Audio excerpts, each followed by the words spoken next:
Good afternoon, everyone. A delight to have you along. This is my first non-panel session, so my brain is currently like fireworks ADHD mode. And Mona, this is going to be a chat. The thing is, it's like supposed to be a nice, relaxing chat, but actually both of us are quite intense people, so actually it's going to go back up again. No, never mind. I should say thank you to Pandrel for sponsoring the Engineering Theatre, but thanks to all of you for coming along. I am delighted to have Network Rail's Head of Drainage, Mona Sihota, here, and President of the Permanent Way Institution, as of 2 weeks ago. Oh, the chain has moved on. Oh, right, yes. that's exciting. Yes. Anyway, right, so as of 2 weeks ago, former President of the Permanent Way Institution. Yeah. Relevant because we are here to talk about infrastructure and its relationship with water. Yes. We're in a situation where on a sunny day like this, you might be forgiven for thinking that water is not too much of a problem. But actually, as you say, water is not our enemy. And I kind of like, there was a conference recently, Permanent Way Institution, all about water and the way that we manage it and the way that the relationship of the rail industry to water. Yeah. And a point that you said, a really important point, was that water is not our enemy. Yes, that's right. So basically, I don't know if a few of you have heard, and it's echoey and loud. So if I'm too loud, sorry. We're all right. Yeah, you might want. Yeah, we're good. Okay. There's a quote that goes around that water is the enemy of civil engineering, and I used to laugh and go like, oh well, you know, it's not really that friendly with electrical engineering or mechanical engineering. Water's all in our S&C units, in our cabinets, and it causes all sorts of issues. And lately, I've been thinking about this, and when we were doing the water management conference, I said, actually, it's quite arrogant. Water and the water cycle has been on this planet since the formation of this planet. Water has fallen from the sky, come down the hills, into the rivers, into the mountains, evaporated, and it just goes right back up. Now, with climate change, the dial's cranked up, right? Because of extreme and adverse weather. So when engineering says, oh, it's the enemy, how arrogant of engineers to think that. It's not a hugely useful approach anyway, is it? No. Yeah, have fun trying to stop the water from flowing through the railway. Exactly, nature. Yeah. And this kind of comes to, well, let's step back. We're getting overexcited and we're getting into the why is water a major threat? Well, water was a major component in a serious, sadly not our most recent fatal rail accident, but Carmont, Stonehaven rail disaster. Yeah. Water was a key factor, and not in the immediate vicinity of the, by the way, not landslide, but failed drainage system that derailed the train and killed 3 people, but also of the operational loss of awareness of the fact that there was a huge storm system causing railway failures, and for the Scottish Control to lose touch with what was going on, which is absolutely a factor in not only that incident, but something we need to think about in climate change. Well, and thankfully, it gave us some introspection as an industry to go, right, we've not been managing. Well, I tell you what, rather than me saying it, what did happen in the aftermath of Carmont? Hopefully everyone here is familiar with the Carmont disaster. What did we do in the immediate and then the longer-term aftermath of Carmont? Yeah. So for those that aren't aware of Carmont, there is a rail accident investigation branch report published and video on what had happened in the incident itself, and you can find that on raib.gov.uk. And I recommend reading RAIB reports, not for the morbid fascination, but because there's really good learning in all of the reports. The RAIB inspectors write the reports for the families of the people on the train. That's what they've said to me. So if you think about how they write it, it's about explanation and what happened. No blame, it's just what happened. So in the immediate aftermath of Carmont, there was quite a few things that had happened. We looked at weather and how to be better at using the prediction of weather forecasting. We looked at earthworks, and where we had immediately, where else do we have similar setups where you've got steep soil cuttings and we don't really know what the drainage system is there. So real quick look around to see where we were at there. Inventory. Now, our inventory, the recommendation on the inventory was actually from a precursor event, which was the Watford derailment. Now, in the Watford derailment, which was in 2016, and the report came out in 2017, said the only recommendation that came out for drainage was, you got to complete your inventory, that's it. And in hindsight, we look back and think we should have done everything that we are doing for Carmont, we should have done 4 years earlier in Watford. So inventory was completed last year, 2024, March. We did catchment analysis, looking through how water flows towards us. We got better at our assurance and understanding what risk modeling. But we did the whole thing, the whole kit and caboodle. Standards were updated, new standard detailed drawings were put out. We've created competency and training courses to just give people the fundamentals of water management, hydrology, hydraulics, so that they can start to understand what they're looking at.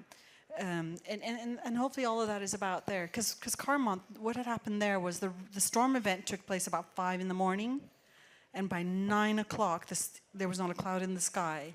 But the water was still flowing, and it had led to the incident then. And this is what's interesting, isn't it, about the way that water behaves. Is it I've had it over a decade as a design engineer, and water was still, in that design world, being thought of as it arrives within the railway boundary magically. We'll specify a pipe that the contractor will ignore, and we'll just put in whatever they've got lying in the depot anyway. And it's fine. And maybe it'll be connected, it won't. Yeah, and you know what, that's it'll be fine. buried, yeah. And even at that point, there was no thought to the fact that the water has come from somewhere, and it's going somewhere.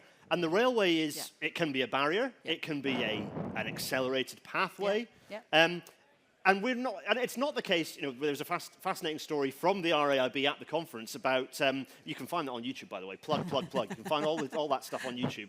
Fascinating chat from the RAIB about a historic failure. It's not true that we've not done catchment management. By catchment, I mean the area within which the water is flowing into a larger and larger catchment as it heads towards the sea, that water cycle.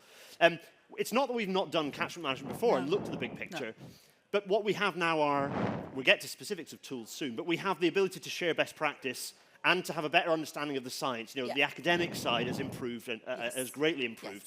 So can you talk a little bit about, firstly, maybe some of the academic and scientific understanding of the catchment management? I know you know a bit about it. A bit about that before we then talk about how that's manifested in some of the tools that Network Rail have been developing. So when you think about water management, I'm going to keep fiddling with move it a little bit away. And, that's it, is that better? Yeah, can you still all hear me? Yeah, good. Okay, because I feel like I'm breathing on you all.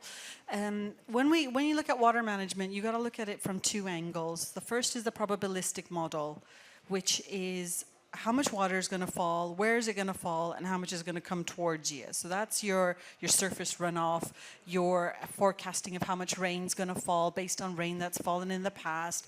You're looking at the contours, topography, soil, porosity of the land. All of that is not a hard equation science, it's probability. So you run loads of models and you're like, a 1 in 2 rainfall event, a 1 in 5, 1 in 10. And you're modeling how that, it's really quite sophisticated surface runoff modeling. And if you're really interested in looking at surface runoff modeling, there's a free model, it's called SWMM, for stormwater management modeling. It's free, most academics use it. And it's really basic. It's like dots and lines, and you can model runoff. But anyway, so that's probabilistic, because weather is not a hard, it will be this. You take all that water coming towards you, you model different rain periods, you crank up the dial for climate change, and saying, right, in climate change, in 30 years, in 50 years, how much more water are we going to see? So you crank that dial up, and you're modeling all of that. So normal to really like 1 in 200 plus climate change allowance. You're like, wow. So once you do all of that, they then put it onto using Esri. You model all those flows, and you get what we would call a funnel point. So a catchment is a water basin. Think about land and how it focuses, and then usually you have a point where the water kind of gets together and then comes onto the railway. So those funnel points are mapped out as well. And what we're trying to do is correlate the mapping of the funnel points with where we've had landslips, and we're finding strong correlation. It's as you might think. Exactly. So where does the engineering part come in? Now I know how much water is coming towards me, and I could have multiple catchments on a drainage run. Once I have that, and it's by flow rate, so cubic meters per second, how much cubic meters per second of water is coming at me, I can then say, right, using engineering, Manning's equations, for those that were really little CPD there, you use Manning's equations to figure out the size of your ditch, your pipe, your channel, whatever it is, your soak away, how much water it has to hold. And then think in 4 dimensions. You got the water coming at you, cubic meters per second, but it's flowing. So you got to get the water away, discharge. So what's the flow in that system? And that's what you got to be looking at when you're doing the engineering of a drainage system. We're not there yet. Because what we do is we say, we designed a catch pit. Oh, that makes no sense. Because drainage is a system. It's like me saying, well, how much water can I hold in this? Okay, well, I can hold this much water, but that doesn't matter. I need to flow it through. So I need a bunch of these laid out. I need all the pipes laid out. That's where we're going to next. It's actual drainage system capacity modeling. And that's exciting times, but we could only get there because of the probabilistic modeling of how much water is coming, knowing how much I need to manage, the engineering, and then saying, what do I currently have in the ground? Yep. So design-wise, we're moving in the right direction. Yep. There's plenty of work still to be done from my former consulting colleagues to get with the program. Yes. We have to lead by example as Network Rail. I just put my Network Rail hat back on there. Okay. Network Rail have to lead by example on ensuring that as an informed client that's happening. Yep. But that's not the full picture because design is only one very small part of the story. Gosh, right? yes. So we have an understanding of that climate change is bringing us not just more water, but also global weirding is a common way to describe the impacts that climate change is having on our weather patterns. So that doesn't just mean more water, it also means more droughts, which is fantastic for the thing that we're protecting often with the drainage, which is the earthworks. Yes. And so we've got that knowledge. We've got more academic science giving us more understanding of the way that water behaves, the way it interacts with soil, the way it interacts with heavy engineering, hard engineering, and green engineering, if you like. But then we also have the realities of an asset and looking after an asset. Yes. So what have Network Rail been doing in terms of taking all of that and building a strategy? So a little bit about the work that was done for strategy, and then something about maybe streams and some of the tools that you use to manage the real world, not just think about design, but also we have this asset, the new bits, there's old bits, there's bits that we have a big giant question mark on. Yeah. And you're totally right.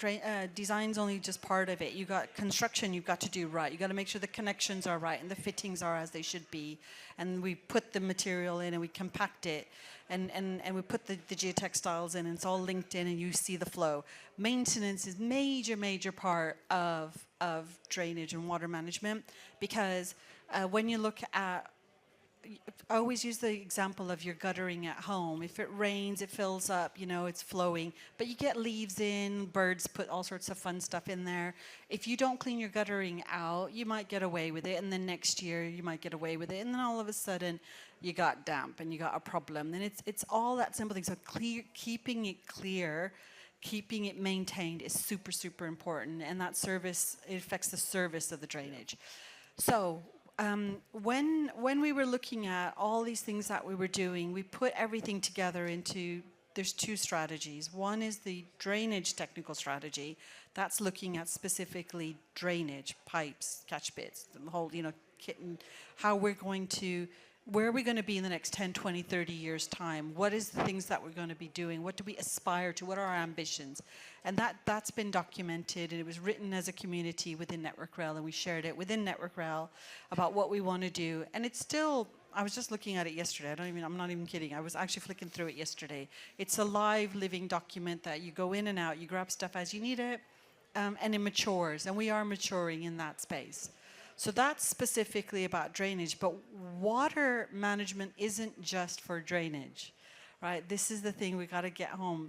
The railway is a system made up of things that are the assets that are linking and interfacing with each other. So track need to think about how ballast is part of water management. Earthworks needs to think about how earthworks are part of water management. Stations, car parks, even the signaling scheme. If we're putting signals in and we're putting substations in, where are you putting those? And what about the water that's going to come towards it?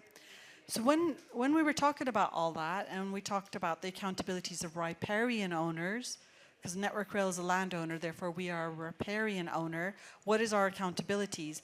I can't cover that in the drainage technical strategy. So we wrote a water management strategy for Network Rail, and that was published in March 2022 on World Water Day. It's very nice. It's very accessible. I'd recommend going out and finding it. It's a really nice document. There's a lot of very, very useful stuff in there for people for any asset manager, not just railway asset managers out there. It's really good. Thank you, because it was written for all asset groups and all functions, regardless of whether your design, your construction, your maintenance, your asset management, your data, whatever you are, you've got a part to play in this, and whatever asset groups. And so we created a document that allowed people to say, what are the principles of what we're trying to do? And they're basic principles: use less, keep it clean, reuse grey water, for example. So these are basic principles, and every asset group and everybody part of the railway, supply chain included, consultants, contract, I don't care what vest you're wearing, you all have a part to play when we look at water and water management, because too much or too little is a problem. Yeah, and at the end, we'll go to, I'm tactically leaving some time for questions. Okay. And the last thing I want to talk about is actually the positive uses of water. We forget that we use a huge amount of water in our railway, and we've got all this water coming through the system, we can use it, but I promised people some nice, crunchy, techie stuff, and I wanted to talk about streams. I wanted to talk about the tools that you and your team have developed to make the railway work better, essentially, and to keep it running more efficiently. So I've been talking a lot about stuff about engineering and all this data, and data is information. Data equals information. Information equals knowledge, right? There's the steps. So we've got lots of information, lots of data. So our decision makers, be they maintenance, be they asset engineers, be there someone going, should I do a renewal here or here? When you have to look at the level of data that we're asking them, look at the risk model, look at catchment, look at past incidents, look at the condition of your current drainage, look at what else is happening around the area, look at soil, look at topography. Oh, wait a minute, that's a lot of stuff that I've got to go in different places to go look at. So Streams was all about bringing everything into one place. And now it's built for drainage, but the concept of it could work for anything, really. So we bring all of our data into one place so that the decision maker, whoever's making the decision for where they are, can comfortably know that they've got the up-to-date information in front of them. And when they made the call to do the renewal here, not there, or to maintain here, but not here, they have that data to back them up, and it's there. So Streams is it's so hard to describe, and there's a video, and I'll put it all out. To do so without a visual behind you. I know. So there's the workbank management tool where we build our capital schemes in. We've got asset risk evaluation tool, which looks at every eighth and gives it a risk score based on the latest data. Data is refreshed every night. So when our inspectors go out with my work and they get the condition data and the condition scores in, it feeds into Ellipse. Ellipse feeds into Streams. Streams does the risk model and says, ooh, that one's gone up, but that one's gone down. Giving you a lovely heat map of going, this is a place to worry about, and providing that information for decision makers. Even something simple like when you go out to site and you take photographs, if you're inspection and you're out with the My Work app and you're taking photographs, where do they go? Or how can I find them? So we have something called Content Manager that will tag geospatially where the photo is, and you can tag it to the asset. So you could take pictures during construction, you can take pictures of an incident, you can take pictures during inspection, and someone sitting back at the office, anyone who's got access to Stream will be able to see, oh, I can see content, but we can tag drawings, as-built. Yep. We could tag in reports, anything, any content that you want to upload, you could tag it geospatially. And that, to me, it's so basic. Like, why didn't we do this before? But for drainage, we've done it. So it's been deployed for multiple years now. We're at the point. So how's it developed? How's it landed? How's it continued to be used? How successful it's award-winning. Yes. So we've won award. Is good. I like that. Thank you. Yes, it's award-winning. So thank you for that. We've got various users. We've got over 1,400 users, accounts set up. What I will say is we need to spend more time going in and showing people the functionality, because someone will go into one part and go, oh, I really like asset risk evaluation. Sort of stay in that bit, I'm just there, and we're like, oh, did you know you can look at photos? And, wait, how did I do that? And you're like, just go to this bit here. oh, I didn't know, or I didn't know I can turn this layer on, or I didn't know I can export the data, or I didn't know I can build my own Power BI and plug it into streams. So this whole sort of next couple of years, because I've got zero funding this control period I for wonder how many streams. times people have said that in this I estate. know, seriously, yeah. So I'm in the same boat. I've got no funding to develop streams in this control period. So what we said was, well, what we're going to do is really get people understanding it, using what it. is there? Yeah, And then if we get more user stories from that about what people wish it could do more, I've got a case for the next control period. So we talked about lots of stuff of like being worried by water and all the challenges we have operating a railway with water, but we use water a lot on our railways. Yes, we do. I alluded to this. So I suppose I wanted to just pick out, before we throw to questions, what does the water management strategy and what do you want to sort of say about how we harness the water? What do we do with that water? How can we usefully use that water, whether it's in terms of improving biodiversity, by holding it on or near the railway, or whether it's by actively taking it and spraying it on our trains or whatever we happen to need, or flushing our toilets in stations. Tell us a bit about what the water management plan says. So the water management plan talks about a few different things as well. So reuse is one of the things that we call it grey water. So it's where you collect the water from your roof and use it to flush your toilets, etc. That's an example of that. So ideas would be, what about where we have our train cleaning stations, or the sort of sidings where we're doing a lot of the maintenance? Why don't we use grey water there? Because it's not for human consumption, it's for something else. So that's an example of what we're looking at. We talk about buildings and the use of water butts, and even at our depots, putting water butts onto the buildings so that you collect rainwater. And then you could use it for other stuff as well. Obviously not for drinking, but for other things like you talked about in that space. There's new technologies. There'll be folks around here, around railhead treatment plant, where they're using water to, well, actually, they're using different technologies now. So plasma technology to say, why don't we use that instead of water? Because you've got to use a lot of water to do the railhead treatment. And water is going to be scarce. There will be an increase in water demand, and our water footprint is going to be tested, and the cost of water is going to rise. That is because of growing population and also climate change and heat, right? So that issue is coming. That is a real thing that's coming, and this summer we will experience that. Absolutely. So how do you save water? So grey water is another thing, right? The other thing I want to mention is SUDS, Sustainable Drainage Systems. Now, SUDS sounds really complicated. It's not. SUDS, the concept of SUDS is you as a landowner, or you own that patch, you hold as much water as you can on your land before you discharge it or let it soak away. The reason for that is when it rains and when it floods, we are overburdening the rivers, then the rivers overtop, and then we have other problems downstream.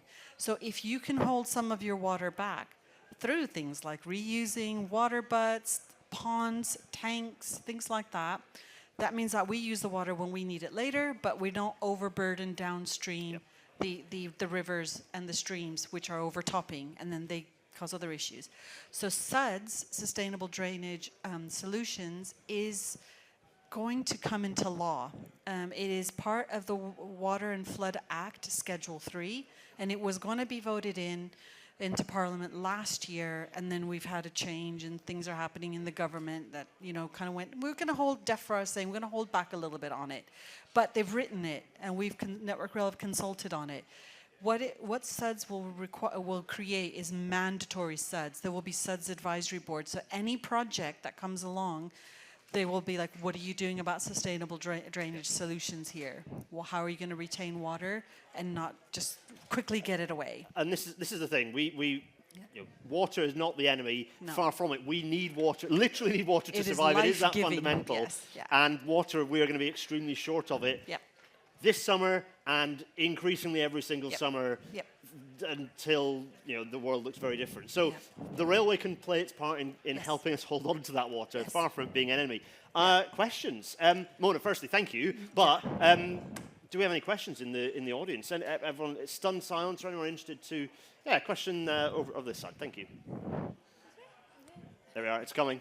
Andrew Critchlow from National Farmers Union. In terms of track mileage, the vast majority of your neighbours will be farmers.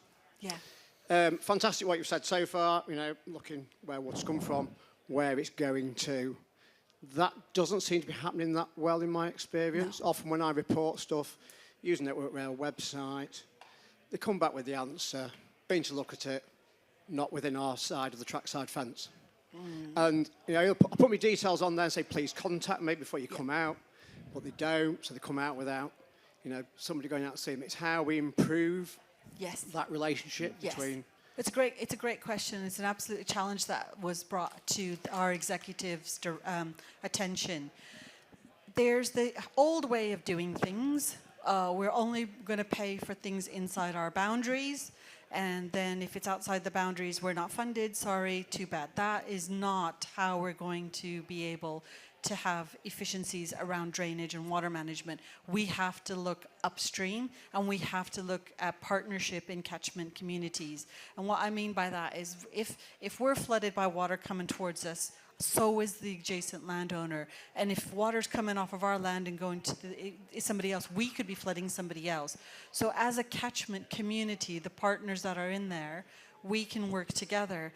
And things like nature-based solutions or natural flood management, which is things like, for example, upstream planting or putting in ponds and creating an area that might be in the farmer's field and say, can we use this little corner of the land? Network Rail and farmer, can we work together? That is really what we need to do. Off-network solutions that are funded through us, they'd be a lot cheaper than on-network solutions because you don't have the possession, you're working in an area off the network. And our exec are supportive of that. They said, absolutely, yes, we should be doing that, and we will look at how we report. And so is the ORR, our regulator, are saying, okay, we can't count volume, but we can look at risk reduction. And if, as a community, we can come up with solutions that work better, we have the support of our exec. So if people are saying, well, I can't do it, that is not correct. Our chief financial officer, our chief exec officer said, yes, we can. And we are trying to figure out how to report and model it now, but don't let that be a hindrance. Keep doing what you're doing, keep knocking on the door. Water doesn't care about fences, water doesn't care about boundaries. It just does what it does. It's flowing downhill and it's following the path of least resistance. Ooh. Good question. And yeah, there's interfaces with the public is an eternal challenge with the railways, but also the fact that all of our staff on the are often running around like headless chickens trying to keep everything working. But I absolutely echo Mona saying, keep banging the drum and keep pushing hard. Next question. That was a good one. Anyone want to follow up? Stunt sayer. Question. Oh, I tell you what, question at the back just beat the one at the front by a millisecond and a half. Hi there, Simon Swaby, Balfour Beatty. You talked about entering data in Eclipse and then passing that into Stream. Is that something only Network Rail do? Or have you looked at cascading that to your contractors? Because we're out on your infrastructure all the time. It's so frustrating. No at the moment, but it's such a bad setup. So we use My Work app. My Work app has a mapping tool in it now. We can lay everything out. It absolutely can support function of you creating an as-built on the app. It's all around silly cybersecurity and lack of trust, and that's all I can say. And I think it's totally, we're shooting ourselves in the foot in not allowing our supply chain to be able to use a tool like that. We can set up all sorts of firewalls and things like that. I just don't understand it. I really don't. And it's the system's already set up. All we need is a user account and say, there you go. Half a day of training. It won't even be that, really. It's an hour.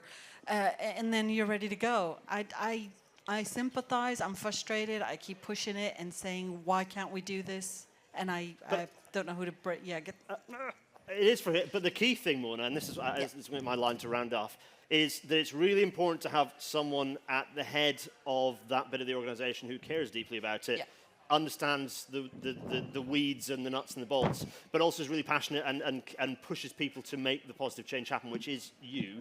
It's been a delight to have a little chat with you. I hope everyone in the audience enjoyed that. I certainly did. Please, everyone, say thank you to Mona. Thank you.